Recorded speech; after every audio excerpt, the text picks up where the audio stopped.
ಟೀಕೆ ಮಾಡ್ತಾ ಇದ್ದಾರೆ. ನಿಮಗೆ ಏನು ಅನಿಸುತ್ತೆ ಅದನ್ನೆಲ್ಲ ನೋಡಿ? ಈಗ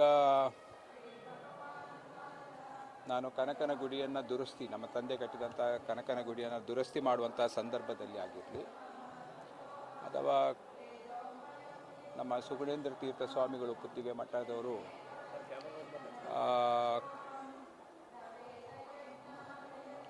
ಕನಕನ ಕಿಂಡಿಗೆ ಸ್ವರ್ಣಮಯವಾಗಿರ್ತಕ್ಕಂಥ ಕವಚವನ್ನು ಅರ್ಪಣೆ ಮಾಡಬೇಕು ಅಂತ ಹೇಳಿದಾಗ ಮೋದಿಯವರು ಬರುವಂಥ ಯಾವುದೇ ಕಾರ್ಯಕ್ರಮ ಇರಲಿಲ್ಲ.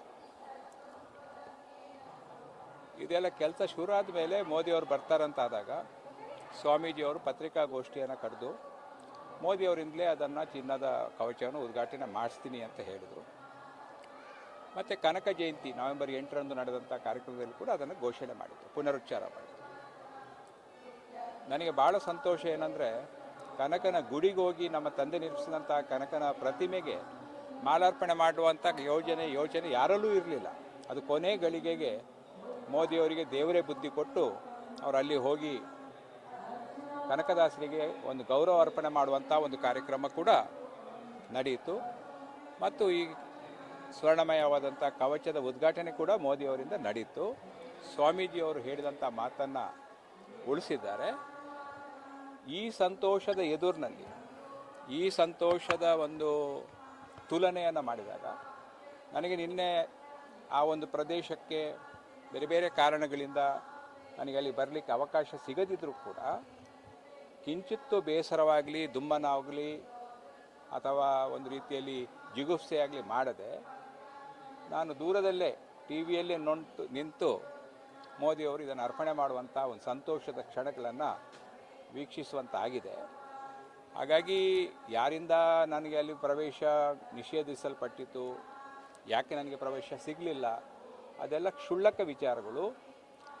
ಅದರ ಬಗ್ಗೆ ನಾವು ಎಷ್ಟು ತಲೆ ಕೊಡಿಸ್ಕೊಳ್ಳದೆ ನರೇಂದ್ರ ಮೋದಿಯವರೇ ಬಂದು ನಮ್ಮ ತಂದೆ ಮತ್ತು ನನ್ನ ಸೇವೆಯನ್ನು ಸ್ಪರ್ಶ ಮಾಡಿದ್ರಲ್ಲ, ಅದಕ್ಕಿಂತ ದೊಡ್ಡ ಸಂತೋಷ ಬೇರೆ ಯಾವುದೂ ಇಲ್ಲ ಅಂತ ಹೇಳಲಿಕ್ಕೆ ಬಯಸ್ತೇನೆ. ಮಠಕ್ಕೆ ಮತ್ತು ಪಕ್ಷಕ್ಕೆ ಅವಕಾಶ ಇತ್ತು ಅಂತ ಅನಿಸ್ತದೆ ಎಲ್ಲರಿಗೂ. ಅಲ್ಲ, ಈಗ ಅಷ್ಟು ಜನರನ್ನು ಕರೆದಾಗ ನನ್ನನ್ನು ಕರೀಲಿಕ್ಕೆ ಅವಕಾಶ ಇದ್ದಿರ್ಬೋದು. ಯಾವ ಕಾರಣಕ್ಕಾಗಿ ಏನಾಯಿತು ನನಗೆ ಗೊತ್ತಿಲ್ಲ. ಅದು ಕೃಷ್ಣನ ಮತ್ತು ಕನಕದಾಸರ ಮಹಿಮೆ.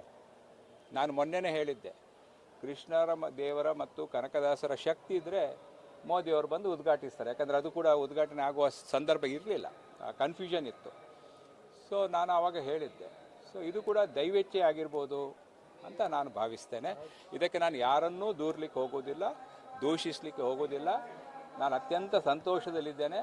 ಯಾವುದೇ ದುಃಖ, ದುಮ್ಮಾನ, ಬೇಸರ ನನಗೆ ತಟ್ಟದಂತೆ ನಾನು ಸಂಪೂರ್ಣವಾಗಿ ನನ್ನನ್ನು ಒಂದು ಕವಚದೊಳಗೆ ನಾನು ಸುರಕ್ಷಿತನಾಗಿದ್ದೇನೆ ಅಂತ ಹೇಳಲಿಕ್ಕೆ ಬಯಸ್ತೇನೆ. ಕನಕ ಅನ್ನೋದು ಒಂದು ಎಮೋಷನಲ್ ಇಶ್ಯೂ ಯಾವಾಗಲೂ ಕೂಡ. ಆಗ ಕನಕದಾಸರು, ಈಗ ಪ್ರಮೋದ್ ಮಧ್ವರಾಜರು ಇಬ್ಬರು ಅವಕಾಶ ವಂಚಿತರು ಅಂತ ಕೆಲವರು ಏನಂತಾರೆ, ಪ್ರಗತಿಪರರು, ಚಿಂತಕರು ಎಲ್ಲ ಮಾತನಾಡುತ್ತಾರೆ. ಕನಕದಾಸರು ಅನುಭವಿಸಿದ ಒಂದು ಅಪಮಾನ, ಕನಕದಾಸರಿಗೆ ದೇವಸ್ಥಾನದ ಒಳಗೆ ಪ್ರವೇಶ ಮಾಡಲಿಕ್ಕಿಲ್ಲದಂಥ ಸಂದರ್ಭ, ಅವರನ್ನು ಆ ಕಾಲದಲ್ಲಿ ಎಷ್ಟು ಅವಮಾನ ಮಾಡಿರ್ಬೋದು, ಅದನ್ನೆಲ್ಲ ಸಹಿಸಿಕೊಂಡು ಕೃಷ್ಣನ ಭಕ್ತಿಯೊಂದನ್ನೇ ತನ್ನ ಒಂದು ಶಕ್ತಿಯನ್ನಾಗಿ ಪ್ರಯೋಗ ಮಾಡಿ ಕೃಷ್ಣ ಕನಕದಾಸರಿಗೆ ಒಲ್ದಾಗೆ ಅದರ ಮುಂಚೆನೂ ಯಾರಿಗೂ ಒಳ್ದಿಲ್ಲ, ನಂತರನೂ ಒಳ್ದಿಲ್ಲ.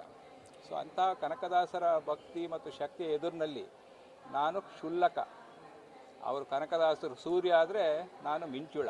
ಹಾಗಾಗಿ ಕನಕದಾಸರನ್ನು ನನ್ನನ್ನು ಏನು ಕಂಪೇರ್ ಮಾಡ್ತಿದ್ದಾರೆ, ಅದು ಸರಿಯಾದದ್ದಲ್ಲ ಅಂತ ನಾನು ಹೇಳಲಿಕ್ಕೆ ಬಯಸ್ತೇನೆ. ಯಾರಿಗೆ? ನನಗೆ ಏನೂ ಅವಮಾನ ಆಗಿಲ್ಲ, ನನಗೆ ಸನ್ಮಾನ ಆಗಿದೆ. ನಾನು ಕೊಟ್ಟಂಥ ಸೇವೆ, ನಮ್ಮ ತಂದೆ ಕೊಟ್ಟಂಥ ಸೇವೆಗೆ ದೇಶದ ಪ್ರಧಾನಮಂತ್ರಿಗಳು ಬಂದು ಅದಕ್ಕೆ ಪುಷ್ಪಾರ್ಚನೆ ಮಾಡ್ತಾರೆ ಅಂತ ಆದರೆ ಅದಕ್ಕಿಂತ ದೊಡ್ಡ ಸಂತೋಷ ಏನಾಗ್ಲಿಕ್ಕೆ ಸಾಧ್ಯ? ಇದಕ್ಕಿಂತ ದೊಡ್ಡ ಸನ್ಮಾನ ಏನಾಗ್ಲಿಕ್ಕೆ ಸಾಧ್ಯ? ನನಗೆ ಗೊತ್ತಿಲ್ಲ. ಅದು ಪಕ್ಷಕ್ಕೆ, ಸರ್ಕಾರಕ್ಕೆ ಬಿಟ್ಟ ವಿಚಾರ. ನಾನು BJPಯ ಒಬ್ಬ ಸಾಮಾನ್ಯ ಕಾರ್ಯಕರ್ತನಾಗಿ 4 ವರ್ಷದಿಂದ ಹೇಳಿದಂಥ ಎಲ್ಲ ಕೆಲಸ ಕಾರ್ಯಗಳನ್ನು ಫಲಾಪೇಕ್ಷೆ ಇಲ್ಲದೆ, ಪೂರ್ವಶರ್ತ ಇಲ್ಲದೆ ಮಾಡ್ತಾ ಇದ್ದೇನೆ.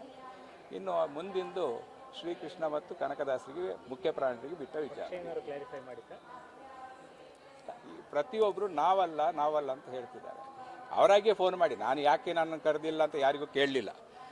ಸ್ವಾಮೀಜಿಯವರು ಕೂಡ ನಾವಲ್ಲ ಅಂತ ಹೇಳಿದರು. ಈಗ ನಾನು ಸ್ವಾಮೀಜಿಯವರನ್ನು ಭೇಟಿ ಮಾಡಿ ವಿಶೇಷವಾಗಿ ಅವರಿಗೆ ಕೃತಜ್ಞತೆ ಅರ್ಪಣೆ ಮಾಡಿದೆ. ಯಾಕಂದರೆ ಸೇವೆ ಮಾಡುವ ಅವಕಾಶ ನನಗೆ ಕೊಟ್ಟರು, ಮೋದಿಯನ್ನು ಅದನ್ನು ಉದ್ಘಾಟನೆ ಮಾಡಿಸುವಂಥ ಅವಕಾಶ ಕೊಟ್ಟರು. ಹಾಗಾಗಿ ನಾನು ಕೃತಜ್ಞತೆಯನ್ನು ಸ್ವಾಮೀಜಿ ಪುತ್ತಿಗೆಯ ಶ್ರೀ ಶ್ರೀ ಸುಗರೇಂದ್ರ ತೀರ್ಥ ಸ್ವಾಮೀಜಿ ಅವರಿಗೆ ಕೃತಜ್ಞತೆ ಸಲ್ಲಿಸಲಿಕ್ಕೆ ನಾನು ಬಂದಿದ್ದೆ. ಈಗ ಕೃತಜ್ಞತೆ ಸಲ್ಲಿಸಿದ ಮೇಲೆ ನಿಮಗೆ ಮಾತಾಡ್ತೀನಿ. ನಿರೀಕ್ಷೆ ಏನಿತ್ತು ನಿಮ್ಮದು? ಅಂದರೆ ರಥಬೀದಿಯಲ್ಲಿರೋದಾ ಅಥವಾ ಸಭಾಂಗಣದಲ್ಲಿರೋದಾ, ಗೀತಾ ಮಂದಿರದಲ್ಲಿರೋದಾ? ನಾನು ನಿರೀಕ್ಷೆ ಮಾಡಿದ್ದೇನೆಂದರೆ ಕನಕ ಗುಡಿ ಮತ್ತು ಕನಕ ಕಿಂಡಿ ಎರಡು ನಮ್ಮ ಕುಟುಂಬಕ್ಕೆ ಸಂಬಂಧಪಟ್ಟದ್ದು. ಹಾಗಾಗಿ ನಾನು ಅಲ್ಲಿ ಆ ಪ್ರದೇಶದಲ್ಲಿ ಎಲ್ಲಾದರೂ ನನಗೆ ಪ್ರವೇಶ ಇರ್ಬೋದು ಅಂತ ನಾನು ನಿರೀಕ್ಷೆ ಮಾಡಿದ್ದೆ. ಆದರೆ ಕೊನೆಗಳಿಗೆವರೆಗೂ ನನಗೆ ಅವಕಾಶ ಸಿಕ್ಕುವ ಬಗ್ಗೆ ಮಾಹಿತಿ ಬಂದಿರಲಿಲ್ಲ. ಮತ್ತು ನಾನು ಸಭೆಗೆ ಹೋಗೋಣ ಅಂದರೆ ಅಲ್ಲಿಯದು ಪಾಸ್ ಕೂಡ ನನಗೆ ಆವಾಗ ಸಮಯ ಮೀರಿ ಆಗಿದೆ. ಸೊ ಸಭೆಗೆ ಪಾಸ್ ಕೂಡ ನನಗೆ ಸಿಕ್ಕಲಿಲ್ಲ. ಹಾಗಾಗಿ ನನಗೆ ಸಭೆಗೂ ಬರಲಿಕ್ಕಾಗಲಿಲ್ಲ, ಎಲ್ಲಿಗೂ ಬರಲಿಕ್ಕಾಗಲಿಲ್ಲ. ಎಲ್ಲಿದ್ರು ಮತ್ತು ನಾನು ಮೋದಿಯವರನ್ನು ನೋಡಲೇಬೇಕಂದ್ರೆ ಎಲ್ಲಾದರೂ ರೋಡ್ ಶೋ ಅಲ್ಲಿ ನೋಡಬೇಕಾಗಿತ್ತು. ಅದು ಮಾಡಿದರೆ ಮತ್ತೆ ಪುನಃ ಅದಕ್ಕೆ ಏನೋ ಬೇರೆ ಬಣ್ಣ ಬರುತ್ತೆ ಅಂತ ಅದನ್ನು ನಾನು ಮನೆಯಲ್ಲಿ ಇದ್ದು ಟಿ ವಿಯಲ್ಲೇ ಮೋದಿಯವರು ಇದನ್ನು ಅರ್ಪಣೆ ಮಾಡುವುದನ್ನು ಕಣ್ತುಂಬಿ ನೋಡಿದ್ದೆ.